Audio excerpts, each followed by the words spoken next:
Um jumbo da TWA em um voo de rotina de Nova York a Paris, na França.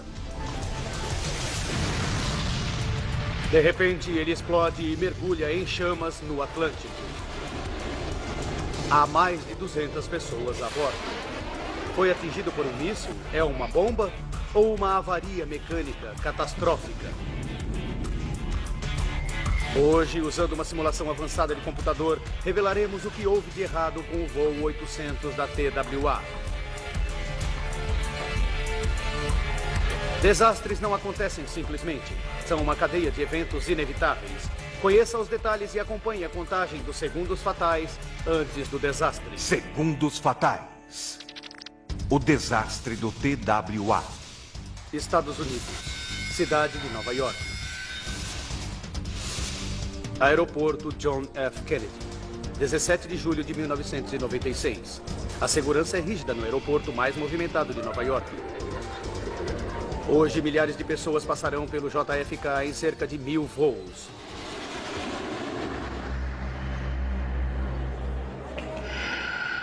Todos eles são alvos potenciais de ataques terroristas. Ali perto, em Manhattan, o terrorista Hamza Youssef está na Corte Federal dos Estados Unidos.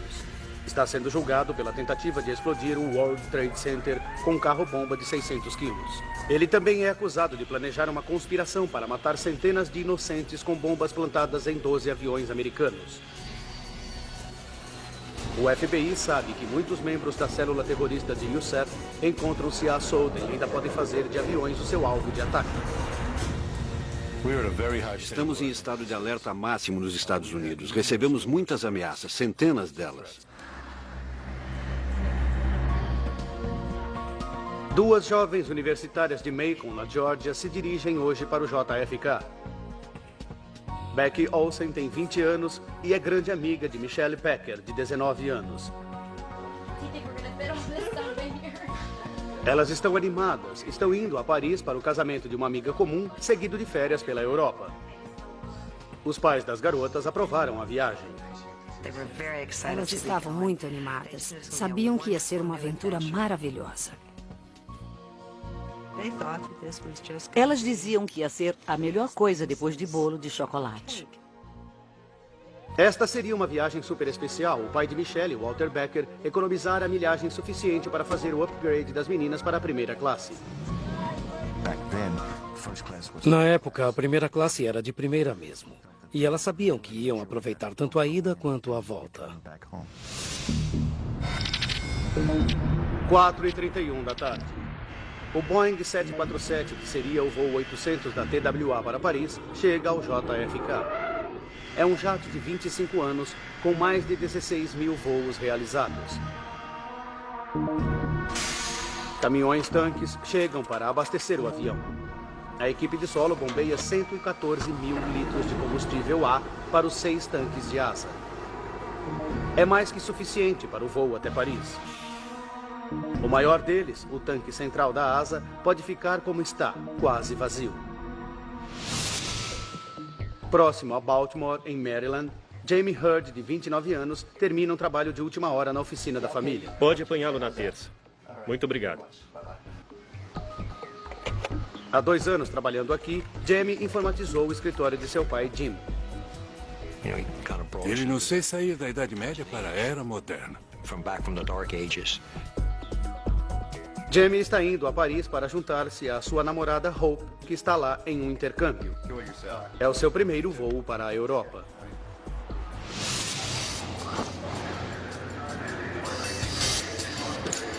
No Terminal 5 do JFK, Michelle Becker liga para pedir um conselho à sua mãe. Oi, mamãe. A TWA está oferecendo incentivos financeiros para quem pegar um voo noturno. O que acha? Teríamos vantagens se pegarmos esse voo. É um dilema. As garotas não querem arriscar-se a perder o upgrade grátis, mas, como estudantes, precisam do dinheiro. 6 da tarde. 212 passageiros embarcam no voo 800 dentro do horário para a decolagem às 7 horas. Entre eles está Jamie Hurd. Faltam 8 horas para encontrar a namorada Hope. O chefe da tripulação, esta noite, é o capitão Steven Snyder. Com 4.700 horas de voo em jato 747, ele é um dos pilotos mais experientes da TWA. Voando com Snyder, o capitão Ralph Kevorkian, outro veterano da TWA. 7 da noite. O capitão Snyder e a tripulação estão prontos para decolar, mas há um problema. Uma passageira não está a bordo, mas suas malas foram despachadas.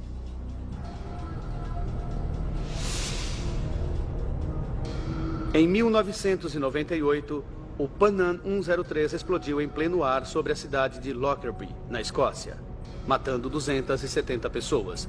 Terroristas despacharam uma mala contendo uma bomba, mas não embarcaram. Desde então, os aviões não podem decolar com bagagem cujo proprietário não esteja a bordo.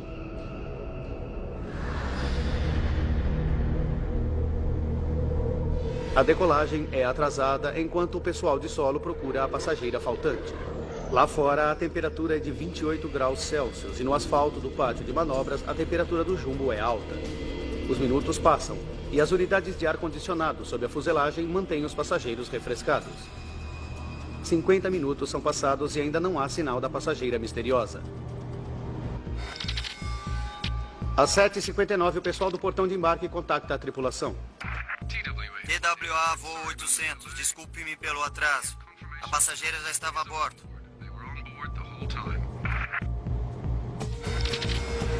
8h19. Finalmente, o capitão Kevorkian aciona o manete do 747. O voo 800 decola com 1 hora e 20 minutos de atraso. A rota do voo 800 da TWA atravessará parte do espaço aéreo mais congestionado nos Estados Unidos. E também margeará o limite de uma zona militar americana ao sul. A torre de controle mantém os voos à distância de qualquer espaço aéreo restrito durante testes de armas. 8h31. O voo 800 sobe em direção ao céu. O piloto David McLean, da East Winds Airlines, está pilotando um 737 para Trenton, em Nova Jersey. Ele vê o jumbo à sua frente. Era uma noite bonita, boa visibilidade. O tráfego é intenso ali, é preciso atenção.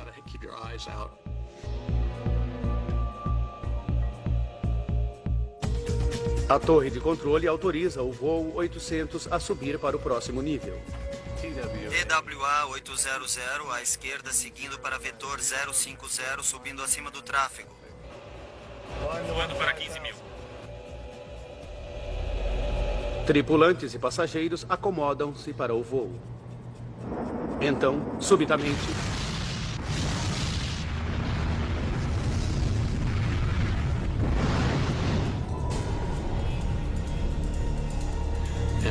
Deviam ser 200 ou 300 pessoas a bordo. Pensei que fosse uma bomba.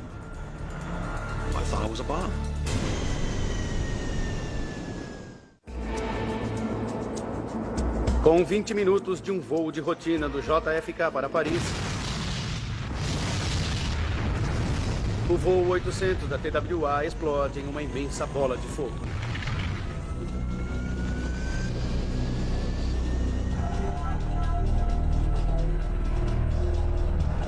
Para o controle de tráfego aéreo, o voo 800 desaparece de repente das telas do radar.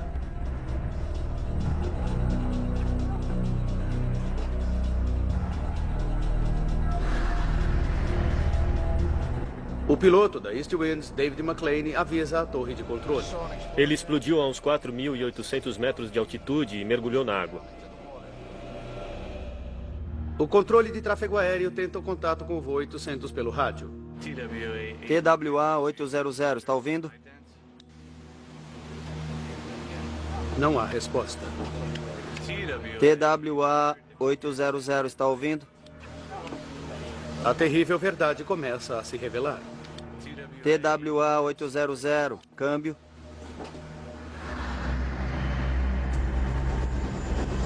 Milhares de metros abaixo, um helicóptero da Guarda Aérea Nacional em missão de treinamento é surpreendido pela explosão.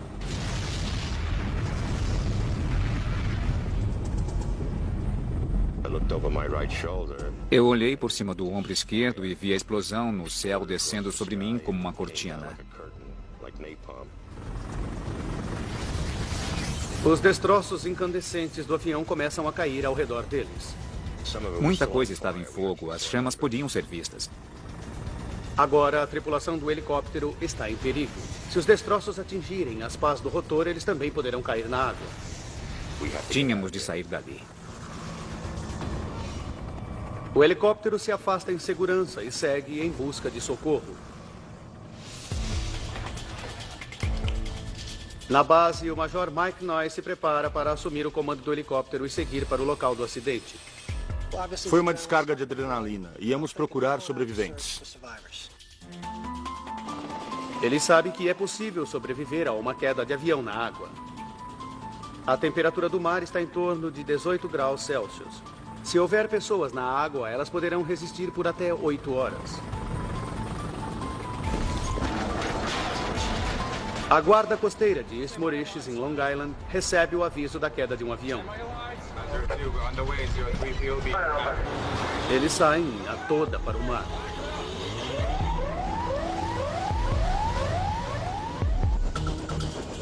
O primeiro a chegar é o helicóptero de resgate da Guarda Aérea Nacional. O mar abaixo deles está em chamas. Era uma fogueira de uns 600 metros de comprimento e com chamas de no mínimo 3 metros de altura. Enquanto isso, relatos sobre o desastre começam a aparecer nos noticiários. Temos as últimas notícias sobre o acidente desta noite com o voo 800 da TWA. O avião caiu no mar em Long Island, Nova York. Entre os que assistem à TV estão Aurelie e Walter Becker.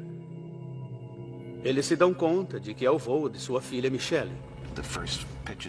As primeiras fotos feitas do helicóptero mostravam os destroços e as chamas saindo da água.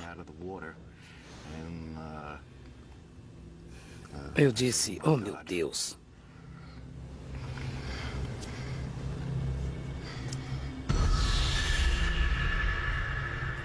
Então, Aurelie Becker se recorda da ligação que Michelle fez do aeroporto. Acha que devemos pegar o voo mais tarde? Eles devolvem a diferença. Michelle disse à mãe que a TWA estava oferecendo um incentivo financeiro para quem pegasse um voo noturno. Aurelie se recorda horrorizada que aconselhou Michelle e a amiga Becky a continuarem no voo 800. Agora ela reza para que as garotas tenham ignorado o conselho. Eu imaginava que talvez elas tivessem decidido pelo outro voo.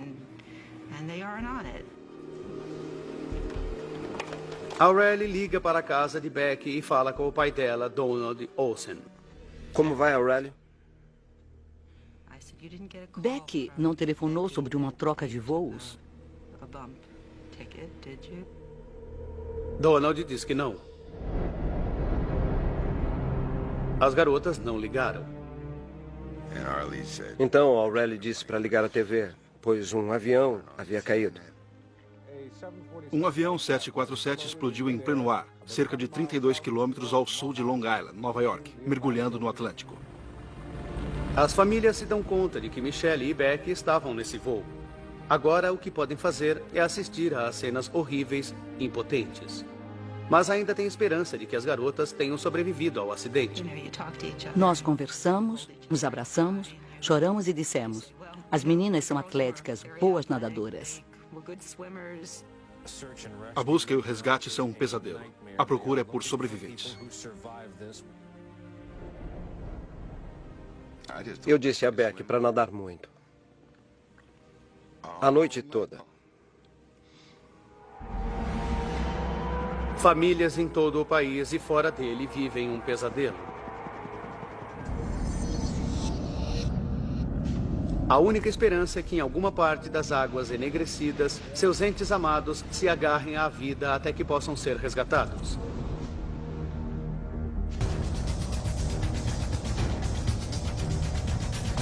A caminho de Paris, saindo de Nova York com 230 pessoas a bordo, o voo 800 da TWA explode e mergulha no Atlântico em chamas. 2 horas mais tarde, na escuridão profunda, equipes de resgate vasculham o oceano à procura de sobreviventes. Após 3 horas de buscas, ninguém entre as centenas de pessoas que faziam parte das equipes de resgate consegue encontrar alguém com vida. Eles cobriram 13 quilômetros quadrados de mar. Fica patente que as 230 pessoas a bordo morreram no acidente. A equipe de resgate do helicóptero volta para a base. Fizemos o possível naquela noite para encontrar algum sobrevivente. E voltar de mãos vazias foi doloroso. Blow.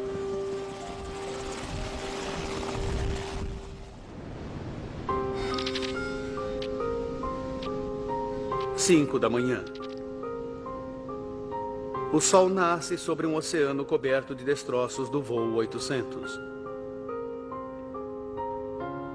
Equipes de barco levam pedaços do acidente para a estação da guarda costeira em East Mauritius. As equipes de resgate recuperaram 73 corpos, mas nenhum sobrevivente. O pai de Jamie Heard, Jim, se dá conta de que não há esperança alguma de que seu filho de 29 anos esteja vivo. É uma época ruim da vida. Só se pensa em uma coisa. E eu só pensava em encontrar Jamie e trazê-lo para casa.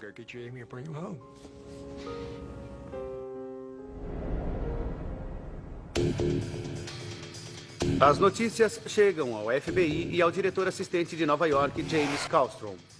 Kallstrom imediatamente suspeita que a queda do avião não foi acidente. Minha intuição me dizia que fora obra de um criminoso, um terrorista. Menos de 12 horas após o voo 800 ter mergulhado em chamas no mar, os investigadores examinam o local do impacto. Mesmo policiais calejados como Kallstrom ficam chocados com a destruição. Jamais esquecerei os destroços espalhados por quilômetros. Os pilotos que estavam próximos quando o jato explodiu dizem aos agentes do FBI que aconteceu do nada. Mas testemunhas do solo relataram algo altamente suspeito. Umas 50 ou 60 pessoas ligaram dizendo terem visto coisas no céu. Algumas as descreveram como se fossem bolas de fogo. Com o tempo, 258 pessoas dizem ao FBI que viram alguma coisa riscando o céu no momento em que o 747 desapareceu. Eu segui o traço de luz vermelha e laranja, movendo-se para a esquerda. 2 pessoas até conseguiram capturar a imagem.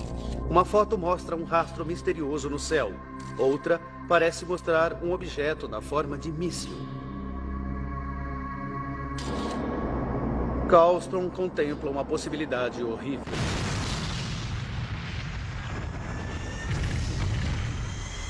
O voo 800 fora derrubado por um míssil terrorista?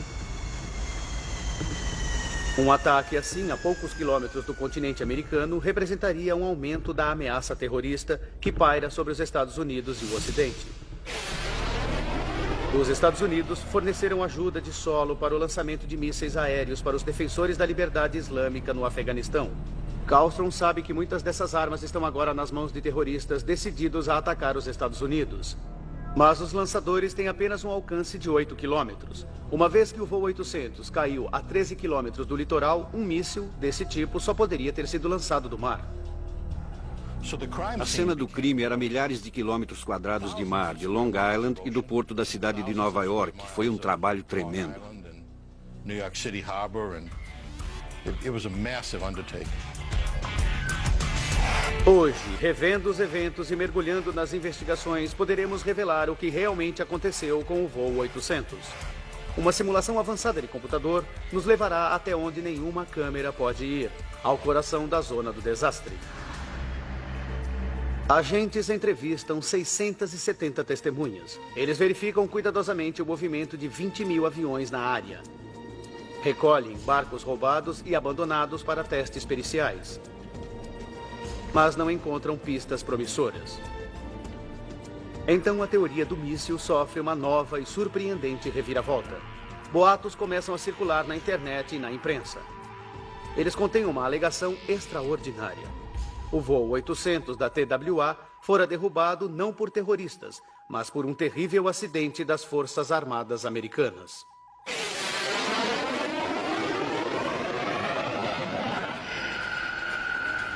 Kallstrom fica sabendo que há 8 navios militares, 8 submarinos e 5 aviões militares a 550 quilômetros do local do acidente. Um avião P-3 e um submarino estavam no meio de exercícios de treinamento.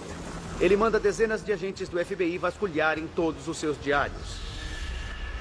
Após semanas de verificações, eles concluem que nenhum míssil estava faltando e nenhum míssil fora disparado naquela noite. O FBI também analisou 2 fotografias suspeitas. Descobrem que, em uma delas, o fotógrafo estava virado na direção oposta ao voo 800. Técnicos concluem que o objeto fotografado era, na verdade, um aeroplano. Também descobrem que o rastro misterioso na outra foto é simplesmente um resíduo no filme. O FBI conclui que a teoria do fogo amigo não tem fundamento. Mas a história não acaba aí. Agora, Pierre Salinger, antigo secretário de John F. Kennedy, surge com uma intervenção surpreendente. Ele diz terem acobertado que o voo 800 foi derrubado por um míssil da Marinha dos Estados Unidos e ter evidências que provam isso.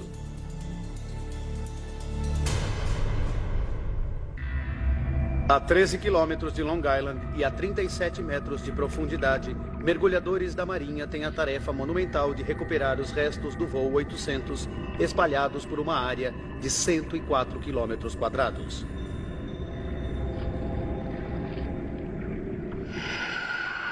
Enquanto isso, o FBI enfrenta uma nova e inquietante alegação.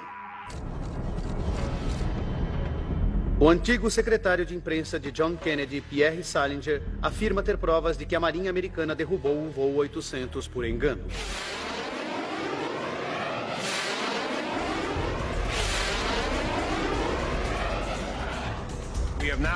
Temos certeza absoluta da veracidade do que estamos dizendo. Ele apresenta uma fita da torre do controle de tráfego aéreo mostrando um objeto misterioso próximo ao jato condenado. O que vemos aqui é um míssil prestes a atingir o voo 800 da TWA. Muitos, desconfiados do acidente, apoiam a afirmação de Salinger sobre o caso. Sua tese aponta para o míssil lançado pelo USS Normandy, um cruzador lança-mísseis da classe Aegis que estava a 340 quilômetros ao sul de Long Island. O FBI reexamina a atividade da Marinha Americana na área. Rapidamente descobre que o USS Normandy estava a pelo menos 160 quilômetros além do alcance dos mísseis que poderiam ter atingido o voo 800. Consideramos todas as ordens dadas no Normandy e em outros navios militares na região. Examinamos todos os submarinos no mar. Examinamos todos os aviões transitando na área, mesmo aqueles incapazes de disparar um míssil e derrubar um avião.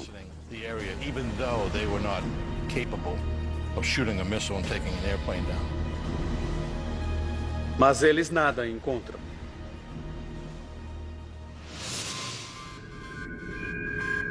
Cientistas analisam a fita do radar. Eles descobrem que os traços são apenas interferência, um fenômeno bem conhecido chamado fantasma de radar. São simplesmente imagens de 18 jatos voando nas proximidades. As afirmações de fogo amigo custam milhares de horas aos investigadores. Exasperado, Kallstrom opõe-se fortemente aos teóricos da conspiração em uma coletiva de imprensa. Podemos afirmar que examinamos cada possibilidade. As Forças Armadas desse país nada têm a ver com essa terrível tragédia.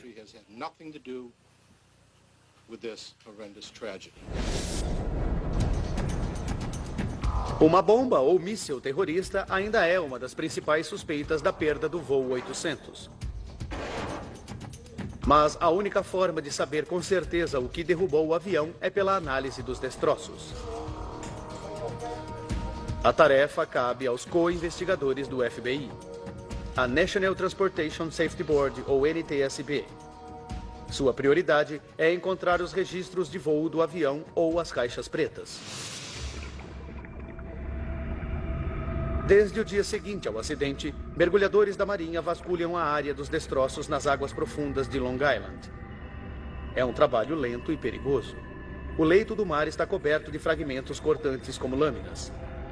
6 dias de busca e ainda não há sinal das caixas pretas. É possível que as correntes marinhas as tenham enterrado na areia.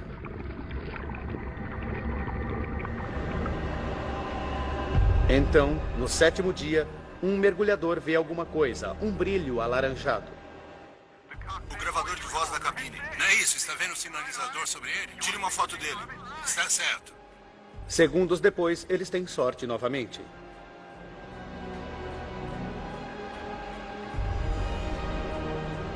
O registro de dados do voo está a poucos metros dali. Conseguiu os dois? Ótimo.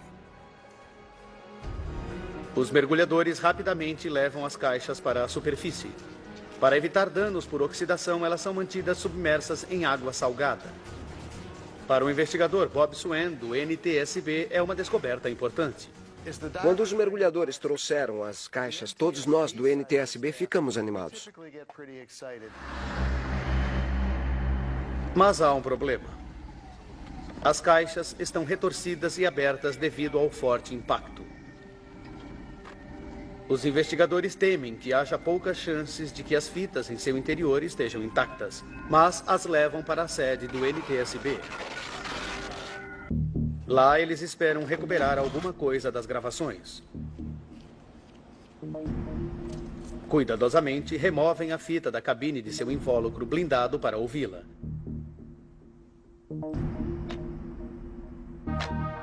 Contrariando as chances, a fita está intacta e pode ser ouvida. TWA 800 à esquerda, seguindo para vetor 050, subindo acima do tráfego. Vetor 050 esquerdo, subindo. Eles analisam cuidadosamente toda a conversa do piloto e as leituras do registro de dados. Parando de subir a 13.000. Eles examinam os últimos segundos da fita, buscando alguma pista para a súbita perda do avião. Voando para 15.000. Mas às 8h31 e 12 segundos, a gravação se interrompe bruscamente. Seja lá o que tenha acontecido ao voo 800, os pilotos não tiveram tempo de reagir. O entusiasmo torna-se agora uma decepção amarga. A gravação de voz e os registros de dados não nos disseram nada. Agora os investigadores têm de contar apenas com os destroços recuperados do jato para alguma pista. Se o voo 800 foi derrubado por uma bomba ou míssil, deixaria evidências. Os metalúrgicos do NTSB examinam os fragmentos sob microscópios de exames de elétrons.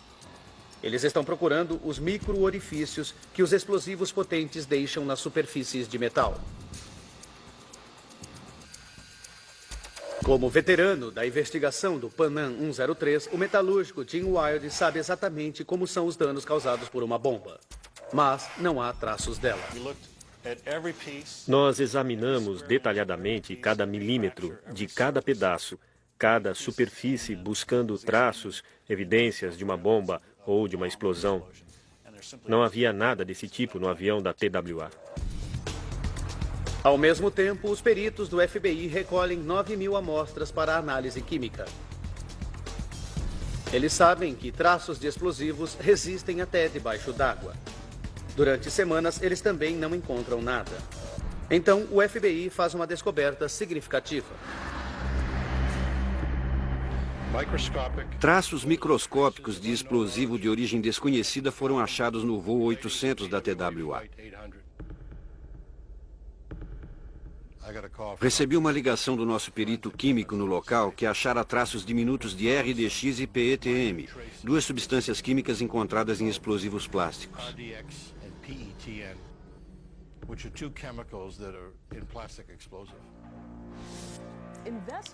Os investigadores finalmente estão chegando a uma explicação.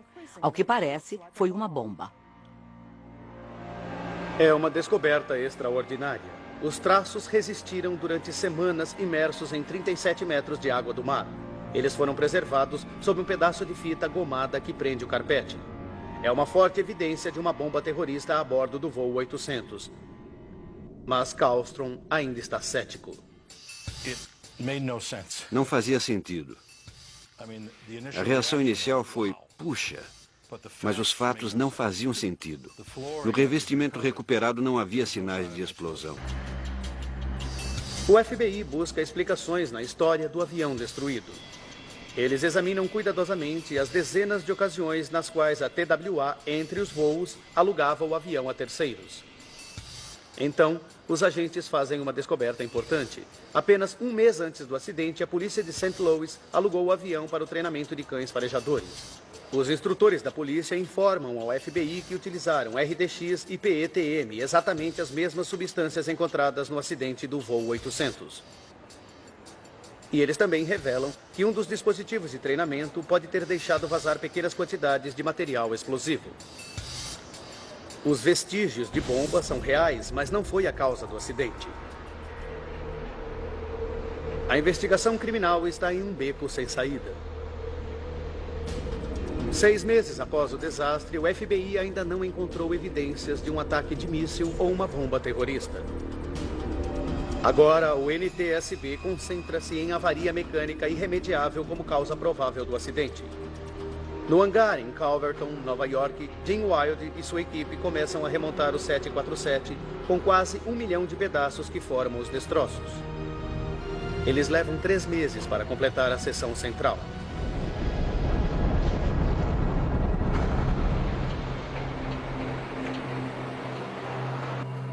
A fuselagem está crivada de rachaduras. Para descobrir onde começou a desintegração do avião, Wilde primeiro precisa calcular a sequência das rachaduras. As fraturas mais antigas originam-se em um ponto da fuselagem, na longarina de asa dianteira, junto à parte inferior do avião. A sequência de rachaduras permite que Wilde descubra como o avião se fragmentou. As rachaduras na seção inferior do avião se irradiam, rasgando parte da barriga da aeronave. Sem a parte inferior da fuselagem, novas rachaduras sobem por ambos os lados do junco. Quando se encontram, o nariz do avião se parte.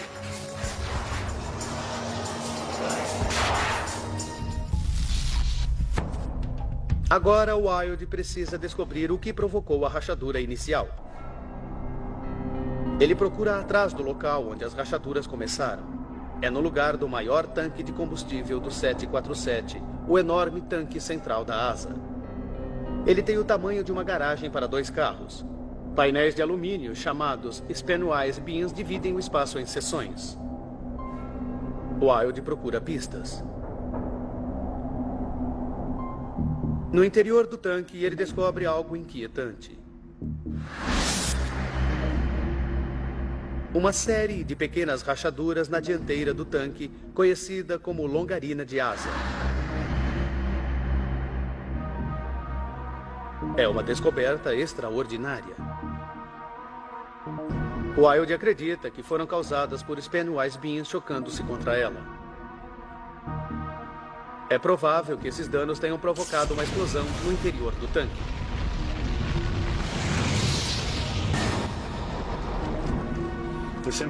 O impacto dessas rachaduras vergou e danificou os reforços, começando a partir a longarina dianteira da asa, continuando a rachar o avião a partir desse ponto.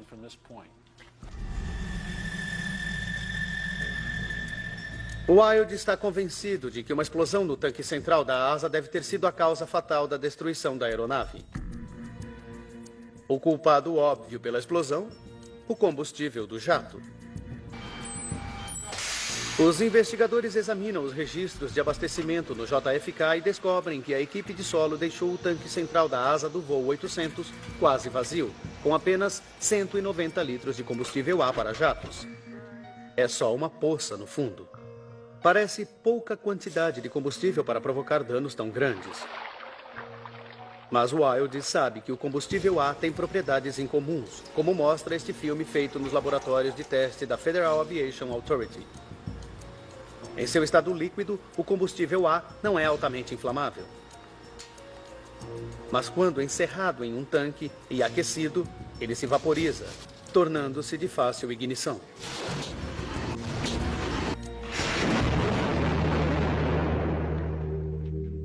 Agora, os investigadores precisam descobrir se o combustível no tanque central da asa do voo 800 pode ter sido aquecido até o ponto de inflamabilidade. Eles sabem que logo abaixo do tanque central da asa localizam-se as unidades de ar-condicionado do avião. Elas produzem o ar frio da cabine utilizando o ar quente retirado dos motores do jato. A centímetros do fundo do tanque, o ar é quente o bastante para se cozinhar um frango.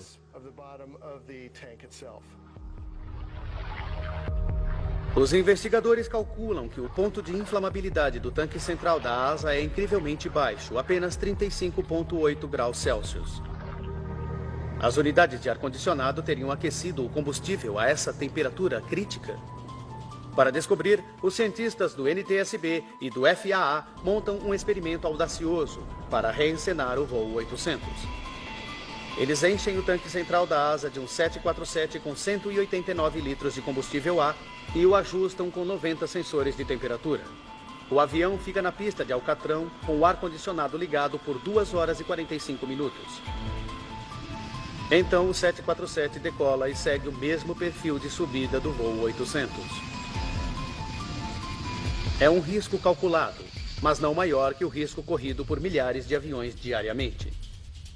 12 minutos mais tarde, ele alcança 4.200 metros, o ponto no qual o TWA-800 explodiu.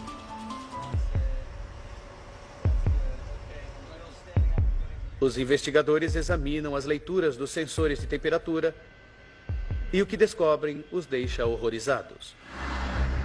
A temperatura no tanque central da asa é de 53 graus Celsius, 17 graus acima do ponto de inflamabilidade do combustível. O voo de teste mostrou que o tanque central da asa tinha se tornado inflamável. Para confirmar que poderia ter causado uma explosão forte o bastante para romper o tanque central de alumínio reforçado da asa, os engenheiros constroem um modelo em escala de 1/4. Eles o enchem com vapor de combustível de jato e provocam a ignição.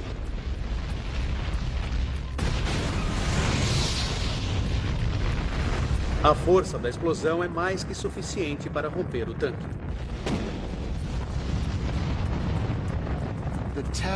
Os testes puderam mostrar a pressão desenvolvida no tanque até chegar ao ponto de explosão. Mas os investigadores estão confusos sobre o que pode ter inflamado o vapor do combustível. Eles sabem que houve explosões em voos nos 33 anos anteriores, todos provocados por eventos dramáticos, tais como raios, sabotagem ou mesmo um motor que se soltou. Bob Swain investiga essas e outras dezenas de fontes de ignição mais potenciais. Ele conclui que a fonte de ignição tem de ser algo elétrico no interior do tanque de combustível. Descartamos várias fontes e sempre concluíamos que eram os cabos do sistema indicativo de quantidade de combustível. Os cabos vão do cockpit até os dispositivos de combustível no tanque central da asa. A fiação passa perto do topo do tanque de combustível em direção à seção terminal, como vemos aqui. Swain analisa a seção terminal e descobre que ela possui bordas perigosamente cortantes. Eram rígidas e cortantes o bastante para danificar o material isolante dos cabos. Swain suspeita que pode ter havido um cabo exposto no tanque de combustível. E isso criou uma fagulha perigosa.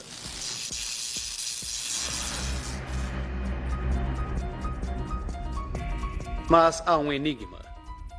Os cabos no interior do tanque de combustível são projetados para carregar uma voltagem muito baixa, baixa demais para causar uma fagulha.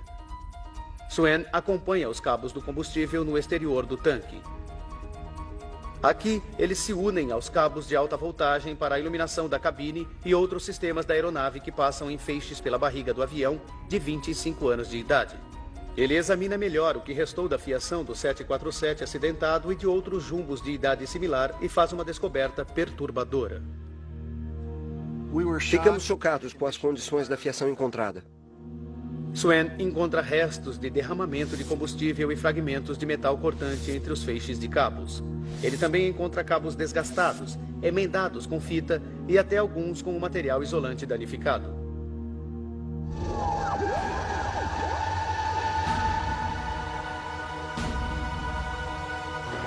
Ele conclui que o estado precário dos cabos em 747s mais antigos poderiam fazer com que a eletricidade em alta voltagem passasse para os cabos do tanque de combustível e dali para o próprio tanque, causando um curto-circuito. As fagulhas resultantes inflamariam o vapor do combustível.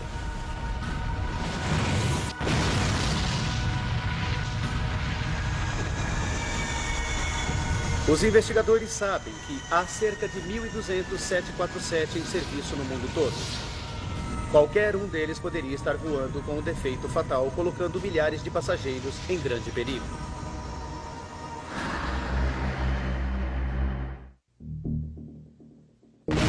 O NTSB acredita que a explosão de um tanque de combustível destroçou o voo 800 quando um curto-circuito causou uma fagulha mortal. Mas eles não têm prova. Curtos-circuitos geralmente não deixam traços físicos na fiação. A única esperança de provar essa teoria são as caixas pretas do avião, que contêm as únicas informações sobre o voo que restaram. À esquerda, seguindo para vetor 050, subindo acima do tráfego. A gravação de 13 minutos da cabine parece normal. Subindo para 15.000. Mas quando repetem a gravação, os investigadores ouvem uma coisa curiosa. Pouco antes de a gravação ser interrompida, há duas pausas minúsculas. Cada uma delas dura microsegundos. Mas são sinais reveladores de uma falha momentânea na força. É uma descoberta surpreendente. A pausa na gravação apoia a teoria dos investigadores de que houve um curto-circuito no voo 800 e que poderia acontecer em qualquer um dos outros 1.200 747 em serviço em todo o mundo.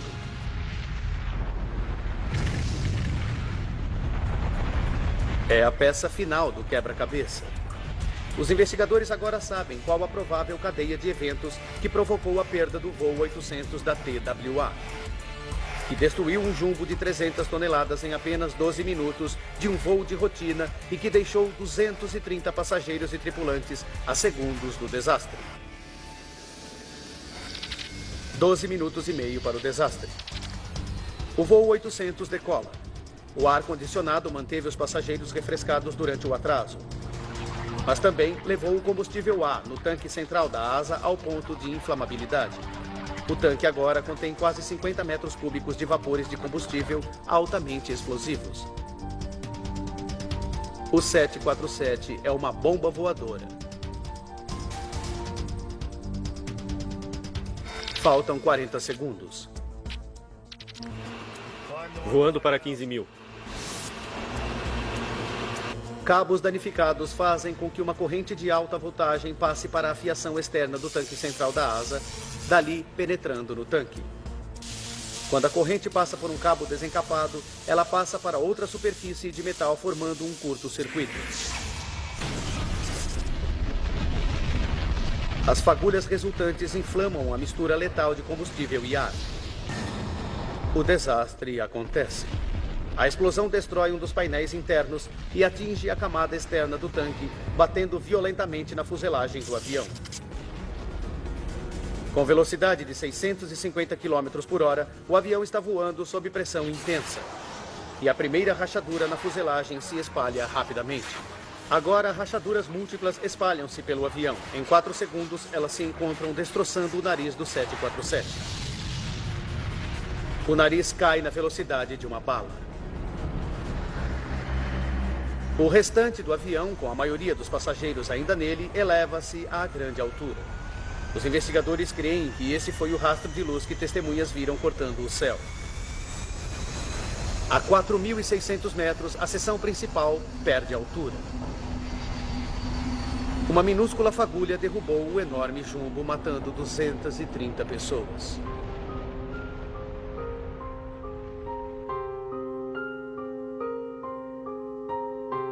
Passa-se mais de um ano até que todas as vítimas do acidente sejam identificadas, a maioria através de uma análise de DNA. As famílias das vítimas se unem para construir um memorial para seus entes queridos em Long Island. O monumento em Smith Point é uma obra de amor. Há um pedaço de mármore negro em seu centro, com os nomes de todos eles.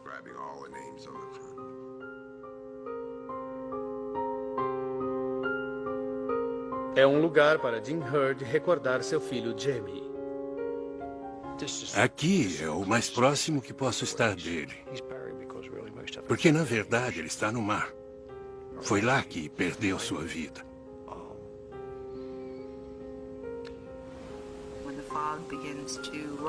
Quando a névoa se forma, de manhã bem cedo, pode-se sentir a presença de almas.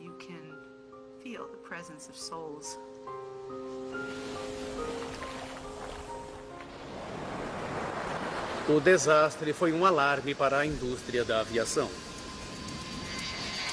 A Federal Aviation Administration divulgou mais de 70 diretrizes para eliminar qualquer fonte possível de ignição acidental e melhorar o isolamento de cabos dos tanques de combustível.